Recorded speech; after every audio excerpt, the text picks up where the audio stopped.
नमस्कार मित्रों, सब कुछ खोने के बाद अब आप सबको मिलेगा। आपको कभी भी ऐसा काम नहीं करना चाहिए। यह वीडियो आप सभी मकर राशि वाले लोगों के लिए है। वैसे तो हमारे चैनल पर आप मकर राशि वाले लोगों के लिए बहुत बड़ी-बड़ी वीडियो आप सभी को देखने को मिलेंगी। मौज मस्ती मनपसंद काम का दिन है। खास लोग ऐसी भी योजना के रूप में लगाएंगे तैयार रहेंगे जिसमें संभावना नज़र आएगी। विशेष करके अपने बच्चों के साथ दोस्ताना रिश्ता विकसित करेंगे। पुरानी बातों को पीछे छोड़ कर के आगे आने वाले अच्छे वक्त की ओर देखेंगे। आपकी कोशिश फलदायक रहेगी। किसी से भी अचानक हुई रूमानी मुलाकातें आपका दिन बना देगा।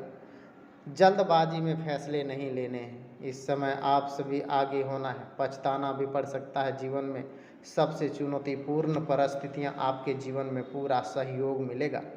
छात्र का विषय कमज़ोर है, उस विषय के बारे में आप अपने गुरु के बात कर सकते हैं। गुरु की सलाह आपको उस विषय को जटिलताओं को समझाने की सहायता प्राप्त होंगी। अपना सटीक राशिफल देखने के लिए आप सभी हमारे चैनल को सब्सक्राइब करें। 7 बादाम व 7 काली उड़द शनि मंदिर में चढ़ाने से प्रेम संबंध मजबूत आएगी।